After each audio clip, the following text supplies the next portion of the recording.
Hello students, welcome to V V Lakshmi classes. మనం inter first year మ్యాథమెటిక్స్లో chapter 7 అయినటువంటి binomial theorem నేర్చుకుంటున్నాం కదా.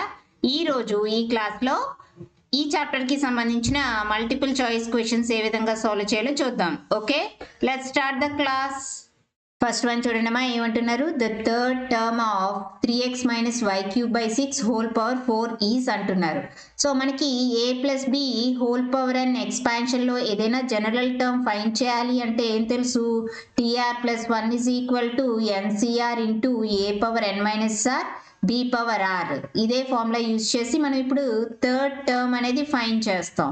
సో థర్డ్ టర్మ్ అంటే మనం ఏం ఫైండ్ చేయాలి? T3 ఫైండ్ చేయాలి. ఇది టీఆర్ ప్లస్ 1 కదా. సో ఆర్ ప్లస్ 1 ప్లేస్లో ఇక్కడ 3 అనేది సబ్స్టిట్యూట్ చేయాలి. ఆర్ ఈక్వల్ టు ఏమవుతుంది? 3 మైనస్ 1 ఇస్ ఈక్వల్ టు 2 అవుతుంది. అండ్ ఇక్కడ మనం ఏ ఎక్స్పాన్షన్లో ఫైండ్ చేయాలి? 3x minus y cube by 6 whole power 4 అనే ఎక్స్పాన్షన్లో థర్డ్ టర్మ్ ఫైండ్ చేయాలి. సో దీన్ని a plus b whole power ఎంతో కంపేర్ చేస్తే ఇక్కడ ఏ ప్లేస్లో ఏముంది? 3x ఉంది. బి ప్లేస్లో minus y cube by 6, next n is equal to 4 తీసుకోండి. therefore ఏమవుతుంది? T3 is equal to third term అనేది ఫార్ములా అప్లై చేయండి. ఎన్సిఆర్, n అంటే ఇక్కడ ఏంటి? 4, సి, ఆర్ అంటే ఇక్కడ వాల్యూ ఏమొచ్చింది? 2, 4c2 ఏ పవర్, ఏ అంటే value 3x, 3x power n minus r that is 4 minus 2 into b power, b అంటే value minus y cube by 6 whole power r, r అంటే ఇక్కడ 2 ఏమవుతుంది? 4c2 3x whole power 4 minus 2 అంటే ఏంటి? 2 into minus y cube by 6 whole square. So third term అనేది ఏమవుతుందమ్మా? 4c2 3x square into minus y cube by 6 whole square. First option is correct. ఓకేనా? Next one చూడండి. Second one చూడండి అమ్మా, ఏమంటున్నారు? c0 plus 3c1 plus 3 square into c2 plus so on plus 3 power n into cn is equal to value find చేయాలి. Binomial theorem అనేది మనకి ఏం తెలుసమ్మా? a plus b whole power n is equal to nc0 into a power n plus nc1 a power n minus 1 into b plus nc2 a power n minus 2 into b square plus so on plus ncn b power n. ఇంతేనా? ఇప్పుడు ఏ ప్లేస్లో 1, B ప్లేస్లో x తీసుకున్నారనుకోండి, ఏమవుతుంది? 1 plus x whole power n is equal to nc0 1 power n plus nc1 1 power n minus 1 into b అంటే value x plus nc2 into 1 power n minus 2 into x square plus so on plus ఏమవుతుంది? ncn into x power n. Okay, so that is equal to value ఏమవుతుంది? nc0 1 power ఎంత చేసినా 1 వస్తుంది plus nc1 into x plus nc2 into x square plus so on plus ncn into x power n. ఇదేంటి?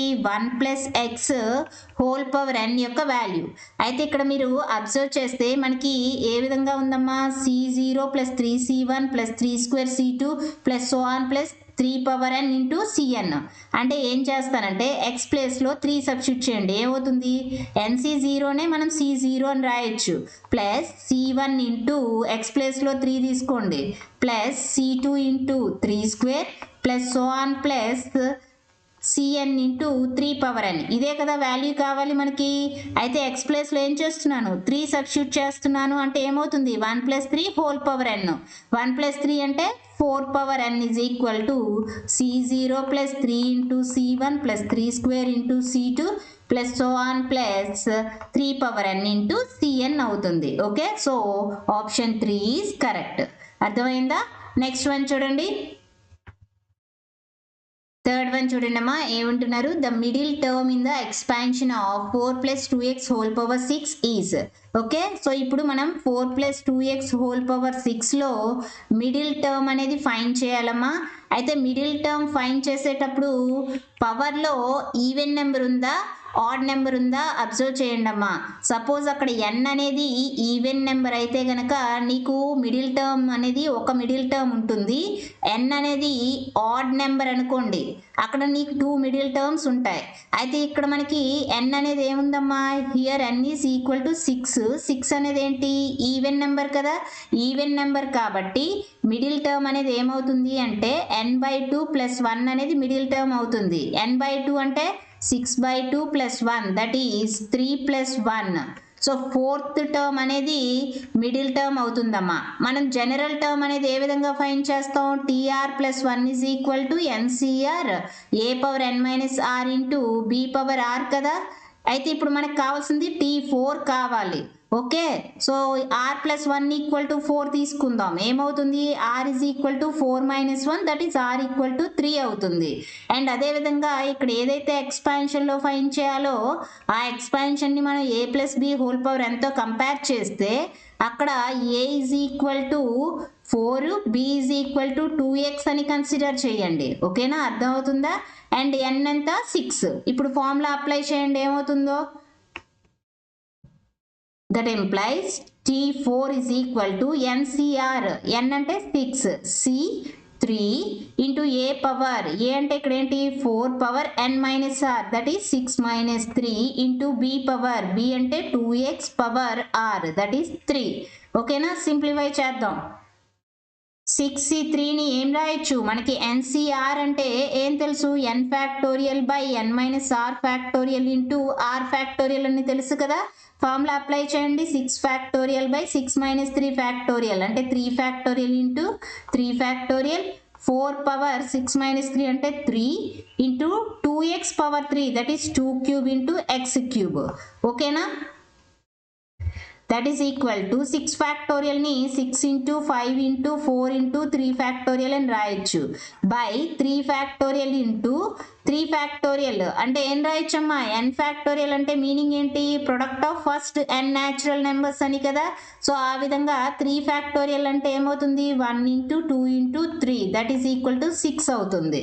6 into 4³ 4³ value ఎంత అవుతుందమ్మా, 64 into 2³ అంటే 8x³. Okay, ఇప్పుడు ఇక్కడ ఏ టర్మ్స్ క్యాన్సిల్ అవుతున్నాయి చూడండి, 3 ఫ్యాక్టోరియల్ అనేది క్యాన్సిల్ అవుతుంది, 6 అనేది క్యాన్సిల్ అవుతుంది, అంతే కదా. నెక్స్ట్ మల్టిప్లై చేయండి, 5 into 4 ఏమవుతుంది, 20 20 into 64 ఏమవుతుంది, 1280 into 8 x³. అగైన్ 8 ఇంటూ చేయండి, 8 zeros 8 8 64, 8 2 16 plus 6 22, 8 1 8 plus 2 into x³. So 10,240 x³ అని ఉంది. Option 2 is correct. ఓకేనా, అర్థమైందా. సో మిడిల్ టర్మ్ ఫైండ్ చేసేటప్పుడు ఇక్కడ n ప్లేస్లో ఈవెన్ ఉందా ఆడ్ ఉందా అనేది అబ్జర్వ్ చేయాలమ్మా. ఈవెన్ నెంబర్ ఉంటే ఓన్లీ 1 మిడిల్ టర్మ్ ఉంటుంది, ఆడ్ నెంబర్ ఉంటే 2 మిడిల్ టర్మ్స్ అనేవి ఉంటాయి. ఓకేనా, నెక్స్ట్ వన్ చూడండి. ఫోర్త్ వన్ చూడండి అమ్మా, ఏమంటున్నారు, the coefficient of x² into y² in the expansion of x+1² into y+1³. Okay, ఇక్కడ మనం x+1² into y+1³ ఎక్స్పాన్షన్లో x² into y² యొక్క కోఎఫిషియంట్ అనేది ఫైండ్ చేయాలి. x+1² అంటే ఏమవుతుందమ్మా, x² + 2x + 1 అవుతుంది. అదేవిధంగా y+1³ అంటే వాల్యూ అనేది ఏమవుతుంది, y³ + 3y² + 3y + 1. ఓకేనా, సో మనకి కావాల్సింది ఏంటి, రెండింటి యొక్క ప్రొడక్ట్ తీసుకోవాలి. ఓకే, x+1² into y+1³ ఏమవుతుంది, x² + 2x + 1 into y³ + 3y² + 3y + 1. Okay, అయితే మనకి x² into y² ఈ టర్మ్ యొక్క కోఎఫిషియంటే కావాలి. అయితే ఇక్కడ మనకి x² into y² వచ్చే టర్మ్ ఏముంటుంది, ఏం చేయాలి, ఇక్కడ x² ఉంది, ఇక్కడ 3y². ఇప్పుడు ఈ రెండింటిని మల్టిప్లై చేయండి, ఏమవుతుంది, 3 into x² into y² అవుతుంది. సో x² y² యొక్క కోఎఫిషియంట్ ఇక్కడ ఏమైంది, 3 అయ్యింది. అర్థమైందా? మిగిలిన టర్మ్స్ని మనం మల్టిప్లై చేయాల్సిన అవసరం లేదు, ఎందుకంటే ఓన్లీ మనకి x² ఇంటూ y² మాత్రమే కావాలి కాబట్టి అదొకటి కన్సిడర్ చేశాను. ఆప్షన్ 1 అనేది కరెక్ట్ అవుతుంది. ఓకే, నెక్స్ట్ వన్ చూడండి. ఫిఫ్త్ వన్ చూడండమ్మా, ఏమంటున్నారు? In the expansion of 1 + x whole power 20 if the coefficients of rth and r + 4th terms are equal then r is.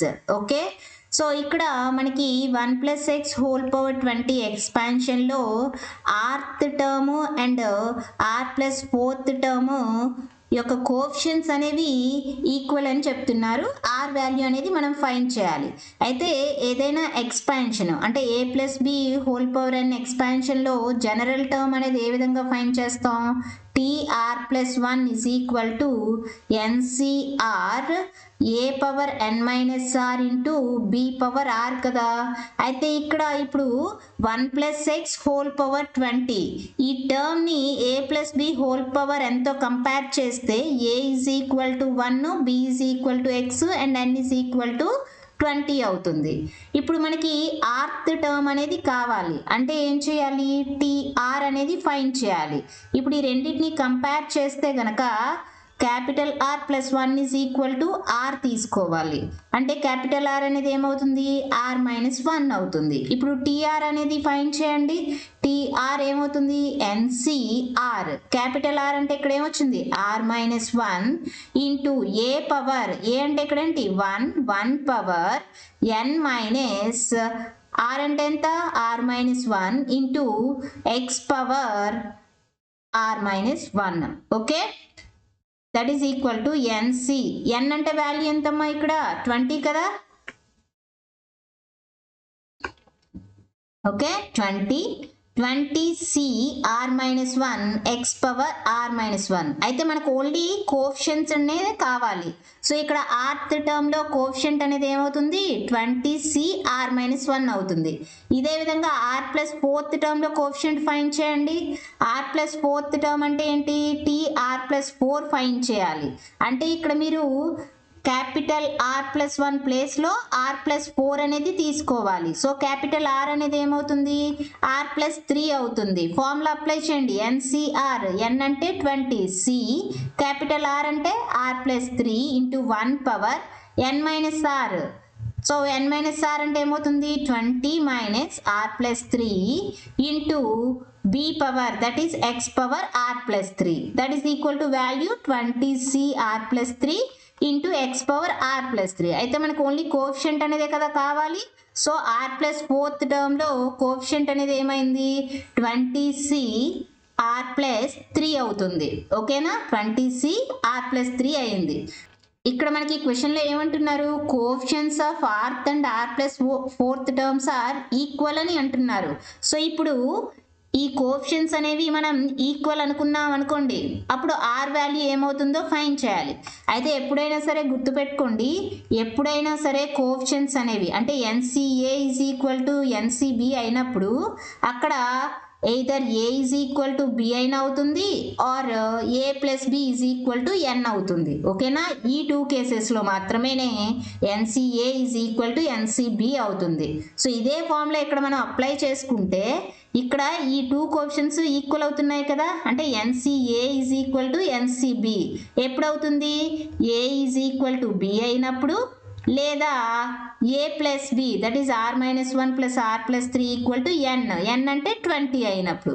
ఈ 2 కేసెస్లో కూడా R వాల్యూ అనేది ఫైండ్ చేయాలి. అయితే ఇప్పుడు ఫస్ట్ కేసు మీరు అబ్జర్వ్ చేస్తే ఈ కేస్ అనేది ఇన్వాలిడ్. ఓకే, ఎందుకంటే R అనేది క్యాన్సిల్ అయిపోతుంది కదా. -1 is equal to 3 అనేది ఇంపాసిబుల్ కాబట్టి ఈ కేసులో R వాల్యూ రాదు.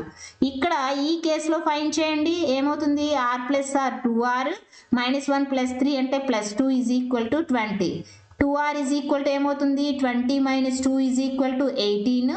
2R equal to 18 అంటే R is equal to ఏమవుతుంది? 9. ఓకేనా, దేర్ఫోర్ ఆప్షన్ 3 ఈజ్ కరెక్ట్. అర్థమైందమ్మా ఏ విధంగా ఫైండ్ చేసామో? నెక్స్ట్ వన్ చూడండి. 6th వన్ చూడండి అమ్మా, ఏమంటున్నారు? The remainder when 8/48 is divided by 63 is అంటున్నారు. ఓకేనా, సో ఇప్పుడు మనం 8/48ని 63తో డివైడ్ చేస్తే రిమైండర్ ఎంత వస్తుందో ఫైండ్ చేయాలి. 8/48ని మనం 8² అని రాయొచ్చా? 2 24s 48 అవుతుంది. ఇప్పుడు 8² అంటే ఏం తెలుసు మనకి? 64. 64/24. 64ని 1 + 63 అని రాయొచ్చు కదా. 1 + 63/24. బైనామియల్ ఎక్స్పాన్షన్ 1 + x² అంటే మనకేం తెలుసు? nc0 plus nc1 into x plus nc2 into x² plus so on plus ncn into x power n అని తెలుసు కదా. ఇదే ఫార్ములా ఇక్కడ అప్లై చేశారు అంటే 24c0 plus 24c1 into 63 plus 24c2 into 63² plus so on plus last term ఏమవుతుంది? 24c 24 63/n అవుతుంది. ఇప్పుడు ఇక్కడ ఫస్ట్ టర్మ్ ఏమైంది? 1 అయ్యింది. ప్లస్ ఇక్కడ మిగిలిన టర్మ్స్ అన్నిటి నుంచి కూడా ఒక 63 అనేది common తీసారనుకోండి, ఇంకేముంటాయి? 24c1 plus 24c2 into 63 plus so on plus 24c24 into 63/n-1. ఇప్పుడు ఈ టర్మ్ మొత్తాన్ని సమ్ q అనుకుంటే ఏం రాయొచ్చు? 63 into q plus 1. ఇది ఏ వాల్యూ? 8/48 వాల్యూ. ఇక్కడ డివిడెంట్ ఫార్ములా మనకి ఏం తెలుసు? Dividend is equal to divisor into quotient plus remainder అని తెలుసు కదా. సో ఇక్కడ మీరు ఈ ఫార్ములా అనేది మీరు అబ్జర్వ్ చేస్తే ఇక్కడ కూడా మనకి 8/48 is equal to 63 into q plus 1 ఫార్ములాలో ఉంది. అంటే ఇక్కడ ఏంటి? Dividend is equal to divisor into quotient plus remainder. అంటే మనం 8/48ని 63తో డివైడ్ చేసినప్పుడు రిమైండర్ అనేది ఎంత వస్తుందమ్మా? 1 వస్తుంది. అర్థమైందా? So therefore option 3 is correct. Okay, next one చూడండి. 7th వన్ చూడండి. ఏమంటున్నారమ్మా? The expansion of x plus y whole power 1000 is. మనకి బైనామియల్ థీరం అనేది ఏం తెలుసమ్మా? a plus b whole power n is equal to nc0 a power n plus nc1 into a power n-1 into b plus nc2 into a power n-2 into b square plus so on plus ncn into a b power n అని తెలుసు. ఇదే ఫార్ములాని మనం సమ్మేషన్లో రాస్తే ఏ విధంగా రాయొచ్చు? Summation r from 0 to n ncr a power n-r into b power r అని రాయొచ్చు కదా. ఏంటి? a plus b whole power n ఎక్స్పాన్షన్ని. అయితే మనం ఇక్కడ x plus y whole power 1000 యొక్క ఎక్స్పాన్షన్ అనేది ఫైండ్ చేయమంటున్నారు. ఇక్కడ మీరు అబ్జర్వ్ చేస్తే ఏ ప్లేస్లో x ఉంది, b ప్లేస్లో y ఉంది అండ్ n ప్లేస్లో 1000 తీసుకోవాలి. సబ్స్టిట్యూట్ చేయండి, ఏమవుతుంది? Summation r from 0 to n. n అంటే ఇక్కడ ఏం తీసుకోవాలి? 1000 ncr that is 1000 cr a power a అంటే ఇక్కడ x power n-r అంటే 1000 minus r into b power b అంటే y power r. ఓకేనా? సో ఎక్స్పాన్షన్ ఏమవుతుందమ్మా? Summation r from 0 to 1000 cr into x power 1000 minus r into y power r. Option 2 is correct. Okay, next one చూడండి. 8th one చూడండి అమ్మా. ఏమంటున్నారు? The coefficients of first and last terms of the expansion x plus y whole power n are. Binomial theorem ఏం తెలుసు? x plus y whole power n is equal to nc0 x power n plus nc1 into x power n-1 into y plus nc2 into x power n-2 into y square plus so on plus last term ఏమవుతుంది? ncn y power n. ఇంతేనా? అయితే మనకి ఇక్కడ first term and last term ఏవైతే ఉన్నాయో వాటి యొక్క coefficients ఏమవుతాయి అని అడుగుతున్నారు. మనం ఫస్ట్ టర్మ్ని అబ్జర్వ్ చేస్తే ఫస్ట్ టర్మ్ యొక్క కోఎఫిషియెంట్ ఏంటి? nc0 వాల్యూ ఏమని తెలుసు? 1. అదేవిధంగా ఇక్కడ లాస్ట్ టర్మ్ యొక్క కోఎఫిషియెంట్ ఏంటి? ncn వాల్యూ 1 అని తెలుసు కదా. ఓకే, ఫైన్ చేయండి అమ్మా. ఎన్సీఆర్ అంటే ఏంటి? n factorial by n minus r factorial into r factorial. ఇక్కడ ఎన్సీ 0 కావాలి, ఆర్ ప్లేస్లో 0 పెడితే n factorial by n minus 0 factorial అంటే n factorial into 0 factorial. n factorial అనేది క్యాన్సిల్ అవుతుంది. 1 బై 0 ఫ్యాక్టోరియల్ అంటే 1 కదా, సో ఎన్సీ 0 1 వచ్చింది. అదేవిధంగా ఎన్సీఎన్ ఏమవుతుంది? n factorial by n minus n factorial, that is 0 factorial into n factorial. n factorial cancel అవుతుంది, 1 ఉంటుంది. ఓకేనా? సో ఇక్కడ x plus y whole power n అనే ఎక్స్పాన్షన్లో ఫస్ట్ టర్మ్ లాస్ట్ టర్మ్ యొక్క కోఎఫిషియెంట్స్ అనేవి ఏమవుతున్నాయి? 1 అవుతుంది. Therefore option 4 is correct. Next one చూడండి, 9th వన్ చూడండిమా. ఏమంటున్నారు? The expansion of xy plus 2 whole square is. మనం xy ప్లస్ 2 హోల్ స్క్వేర్ యొక్క ఎక్స్పాన్షన్ ఫైండ్ చేయాలి. ఇది ఏ విధంగా ఉంది? a plus b whole square. a plus b whole square అనేది మనకేం తెలుసు? a square plus 2ab plus b square అని తెలుసు కదా. ఓకే, సో ఇక్కడ a ప్లేస్లో xy, బి ప్లేస్లో 2 అని కన్సిడర్ చేయండి. ఏమవుతుంది? xy whole square plus 2 into xy into 2 plus b square, that is 2 square. xy square అంటే x square into y square plus 2 into 2 4xy plus 2 square అంటే 4. ఏమవుతుంది? Option 2 అనేది కరెక్ట్ అవుతుంది. ఓకేనా? నెక్స్ట్ వన్ చూడండి, 10th వన్ చూడండి అమ్మా. ఏమంటున్నారు? The term 91c2 x power 89 belongs to. Okay, ఒక్కొక్క ఆప్షన్ చెక్ చేద్దాం. ఫస్ట్ ఆప్షన్ ఏంటమ్మా? x power 89. First of all ఇది ఎక్స్పాన్షన్ కాదు కదా, కాబట్టి ఆప్షన్ 1 అవ్వదు. Next x minus 2 whole power 90 ఎక్స్పాన్షన్లో ఈ టర్మ్ ఉంటుందో లేదో చెక్ చేద్దాం. అయితే ఈ ఎక్స్పాన్షన్ యొక్క జనరల్ టర్మ్ అనేది ఏమవుతుందమ్మా? మనకి జనరల్ టర్మ్ అనేది ఏం తెలుసు? TR plus 1 is equal to nCr a power n minus r into b power r అని తెలుసు. అయితే ఇక్కడ జనరల్ టర్మ్ ఏమవుతుంది? TR plus 1 is equal to n అంటే ఇక్కడ ఏంటి? 90 సిఆర్ ఏ పవర్, ఏ అంటే ఇక్కడ ఎక్స్, బి అంటే 2 కదా, సో ఏమవుతుంది? X power n minus r into b అంటే -2 అమ్మ, -2 పవర్ ఆర్. అయితే మనకి ఇక్కడ టర్మ్ అబ్జర్వ్ చేస్తే మనకి ఏం రావాలి? 91c2 రావాలి. కానీ ఇక్కడ ఎక్కడా కూడా మనకి 91c2 వచ్చే ఛాన్స్ లేదు. ఎందుకు? ఇక్కడ 90 కదా ఉంది. ఓకేనా? సో ఆప్షన్ 2 అనేది కూడా కాదు. నెక్స్ట్ ఆప్షన్ 3 అనేది చెక్ చేద్దాం. x minus 1 whole power 91. ఇక్కడ జనరల్ టర్మ్ ఏమవుతుంది? TR plus 1 is equal to n c r. N అంటే 91 సిఆర్ ఏ పవర్, ఇక్కడ ఏ అంటే ఎక్స్, బి అంటే -1 తీసుకోండి. ఏమవుతుంది? X power 91 minus r into -1 power r. అయితే మనకి ఇక్కడ ఏం కావాలమ్మా? 91c2 టర్మ్ కదా కావాలి, అంటే r ఈక్వల్ టు 2 తీసుకోండి. ఏమవుతుంది? 91c2 x power 91 minus 2 into -1 power 2. 91c2 x power 91 minus 2 అంటే ఏంటి? 89 -1 స్క్వేర్ చేస్తే ప్లస్ అవుతుంది. సో మనకి థర్డ్ ఆప్షన్ అనేది కరెక్ట్ అవుతుందమ్మా. మనకి ఖచ్చితంగా థర్డ్ వన్ ఏదైతే ఎక్స్పాన్షన్ ఇచ్చారో ఆ ఎక్స్పాన్షన్లో ఈ టర్మ్ అనేది ఉంటుంది. ఒకసారి ఫోర్త్ ఆప్షన్ కూడా చెక్ చేయండి అమ్మా. ఏముంది? x ప్లస్ 1 హోల్ పవర్ 90 ఉందమ్మా. ఇక్కడ n ప్లేస్లో ఏముంది? 90 అంటే జనరల్ టర్మ్ అనేది ఏమవుతుంది? 90 Cr x power 90 minus r into 1 power r. కానీ మనకి కావాల్సింది 91c2. సో క్లియర్లీ ఇక్కడ ఏమవుతుంది? ఆప్షన్ 3 అనేది కరెక్ట్ అవుతుంది. ఓకేనా? నెక్స్ట్ వన్ చూడండి, 11th వన్ చూడండి అమ్మా. ఏమంటున్నారు? The coefficient of x power 8 into y power 10 in the expansion of x plus y whole power 18 is.